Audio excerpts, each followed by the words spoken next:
வணக்கம் நண்பர்களே. எப்பவும் போல் நம்ம காலையில் நடைப்பயிற்சி போயிட்டுருக்கும்போது நம்ம கண்ணில் யதார்த்தமாக பட்டது அந்த தர்பூசணி கொடி. சாலை ஓரத்தில் இருக்க குப்பை கிடங்கில் படர்ந்து கிடக்குது. நகர்ப்புறங்கள்லேருந்து குப்பையில் கொண்டு வந்து நம்ம ஊர் சாலை ஓரங்களில் கொட்டிட்டு போயிடுறாங்க. அந்த குப்பைகள்லேருந்து நிறைய செடிகள் முளைச்சிட்டு தான் இருக்குது. அந்த மாதிரி அந்த தர்பூசணி கொடியும் முளைச்சிருக்கு. ஆனால் அந்த தர்பூசணி கொடிக்கு இப்போ சீசனே இல்லை, வெயில் காலங்களில் தான் பழம் வரும். இந்த பனிலையும் எவ்வளோ அழகாக தர்பூசணி கொடி வளர்ந்து பழம் வந்திருக்கு பாருங்களேன். நிறைய பிஞ்சுகள் பிடிச்சிருக்கு இந்த செடியிலேருந்து. மக்கக்கூடிய குப்பைகள்லேருந்து செடிகள் வளர்கிறது சாதாரண விஷயந்தான். ஆனால் இந்த மாதிரி கட்டிட கழிவுகள்லேருந்து செடிகள் வளர்ந்து பலன் கொடுக்கறது நம்ம கொஞ்சம் ஆச்சரியமான விஷயமா இருக்குது.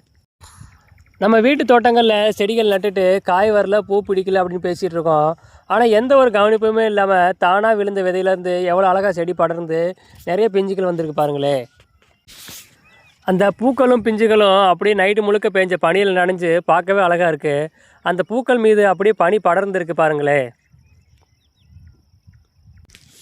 இந்த செடிக்கு யாரும் உரம் போடல, யாரும் மருந்து அடிக்கலை. ஆனால் எந்த நோய் தாக்குதலும் இல்லை.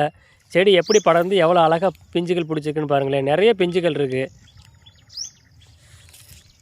இந்த மாதிரி இயற்கையை பற்றி பேசும்போது கவனிக்கக்கூட யாரும் ஆள் இல்லை. இந்த பதிவு உங்களுக்கு பிடிச்சிருந்துச்சுன்னா ஒரு லைக் போட்டு நம்ம சேனலை சப்ஸ்கிரைப் பண்ணிக்கங்க. அப்போ தான் மேற்கொண்டு வீடியோக்களை தொடர்ந்து பார்க்க வசதியாக இருக்கும். நன்றி.